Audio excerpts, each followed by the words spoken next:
ರಾಷ್ಟ್ರ ರಾಜಧಾನಿ ದೆಹಲಿಯಲ್ಲಿ ಮತ್ತೆ ದಂಗೆ ಎದ್ದಿದ್ದಾರೆ ರೈತರು. ದೆಹಲಿ ಹರಿಯಾಣ ಗಡಿಯಲ್ಲಿ ಬಿಗುವಿನ ವಾತಾವರಣ ಸೃಷ್ಟಿಯಾಗಿದೆ. ಶಂಭು ಗಡಿಯಿಂದ ದೆಹಲಿಗೆ ನುಗ್ಗಲು ಅನ್ನದಾತರು ಪ್ರಯತ್ನವನ್ನ ಪಟ್ಟಿದ್ದಾರೆ. ಏಕಕಾಲದಲ್ಲಿ ಸಾವಿರಾರು ರೈತರು ದೆಹಲಿಗೆ ನುಗ್ಗಲು ಪ್ರಯತ್ನವನ್ನ ಪಟ್ಟಿದ್ದಾರೆ. ವಿವಿಧ ಬೇಡಿಕೆಗಳನ್ನ ಈಡೇರಿಸುವಂತೆ ಒತ್ತಾಯಿಸಿ ಪ್ರೊಟೆಸ್ಟ್ ಮಾಡ್ತಾ ಇದ್ದಾರೆ. ಪ್ರತಿಭಟನಾ ನಿರತ ರೈತರನ್ನ ನಿಯಂತ್ರಿಸಲು ಪೊಲೀಸರು ಹರಸಾಹಸವನ್ನೇ ಪಟ್ಟಿರೋದು. ಶಂಭು ಗಡಿ ಪ್ರತಿಭಟನಾ ಸ್ಥಳದಿಂದ ದೆಹಲಿಯತ್ತ ಹೋಗೋದಕ್ಕೆ ಪ್ರಯತ್ನವನ್ನ ಪಡ್ತಿದ್ದಾರೆ. ಬ್ಯಾರಿಕೇಡ್ ಹಾಕಿ ರೈತರನ್ನ ತಡೆದಿದ್ದಾರೆ ದೆಹಲಿ ಪೊಲೀಸರು. ಸಂಸತ್ ಭವನಕ್ಕೆ ಪಾದಯಾತ್ರೆ ಮಾಡಲು ರೈತರು ಮುಂದಾಗಿದ್ರು. ರೈತರು ಸಂಯುಕ್ತ ಕಿಸಾನ್ ಮೋರ್ಚಾದಿಂದ ಪ್ರತಿಭಟನೆ.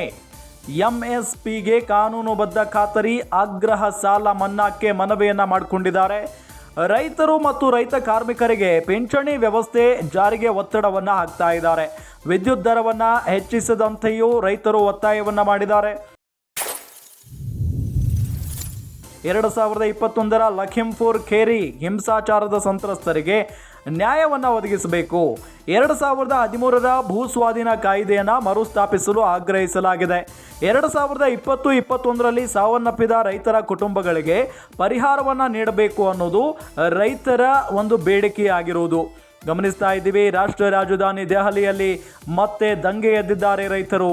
ದೆಹಲಿ ಹರಿಯಾಣ ಗಡಿಯಲ್ಲಿ ಬಿಗುವಿನ ವಾತಾವರಣ ಸೃಷ್ಟಿಯಾಗಿದೆ. ಶಂಭು ಗಡಿಯಿಂದ ದೆಹಲಿಗೆ ನುಗ್ಗೋದಕ್ಕೆ ಅನ್ನದಾತರು ಪ್ರಯತ್ನವನ್ನ ಪಟ್ಟಿದ್ದಾರೆ. ಅದರಲ್ಲೂ ಏಕಕಾಲದಲ್ಲಿ ಸಾವಿರಾರು ರೈತರು ದೆಹಲಿಗೆ ನುಗ್ಗೋದಕ್ಕೆ ಪ್ರಯತ್ನ ಪಟ್ಟಿರೋದು. ವಿವಿಧ ಬೇಡಿಕೆಗಳನ್ನು ಈಡೇರಿಸಬೇಕು ಅಂತ ಒತ್ತಾಯಿಸಿ ನಡೀತಾ ಇರುವಂತಹ ಒಂದು ಪ್ರೊಟೆಸ್ಟ್ ಇದು. ಪ್ರತಿಭಟನಾ ನಿರತ ರೈತರನ್ನ ನಿಯಂತ್ರಿಸಲು ಪೊಲೀಸರು ಹರಸಾಹಸವನ್ನೇ ಪಟ್ಟಿದ್ದಾರೆ. ಶಂಭು ಗಡಿ ಪ್ರತಿಭಟನಾ ಸ್ಥಳದಿಂದ ದೆಹಲಿಯತ್ತ ಹೋಗೋದಕ್ಕೆ ಪ್ರಯತ್ನವನ್ನ ಪಟ್ಟಿರೋದು. ಬ್ಯಾರಿಕೇಡ್ ಹಾಕಿ ರೈತರನ್ನ ತಡೆದಿದ್ದಾರೆ ದೆಹಲಿ ಪೊಲೀಸರು. ಸಂಸತ್ ಭವನಕ್ಕೆ ಪಾದಯಾತ್ರೆ ಮಾಡೋದಕ್ಕೆ ರೈತರು ಮುಂದಾಗಿದ್ರು.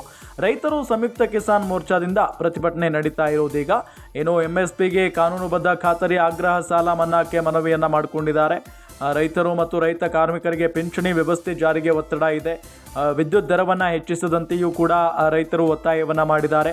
2021ರ ಲಖೀಂಪುರ್ ಖೇರಿ ಹಿಂಸಾಚಾರದ ಸಂತ್ರಸ್ತರಿಗೆ ನ್ಯಾಯವನ್ನು ಒದಗಿಸಬೇಕು. 2013ರ ಭೂ ಸ್ವಾಧೀನ ಕಾಯ್ದೆಯನ್ನು ಮರುಸ್ಥಾಪಿಸಲು ಆಗ್ರಹಿಸಲಾಗಿದೆ. 2020-21ರಲ್ಲಿ ಸಾವನ್ನಪ್ಪಿದ ರೈತರ ಕುಟುಂಬಗಳಿಗೆ ಪರಿಹಾರವನ್ನು ನೀಡಬೇಕು ಅನ್ನೋದು ಇಲ್ಲಿ ರೈತರ ಆಗ್ರಹ ಆಗಿದೆ.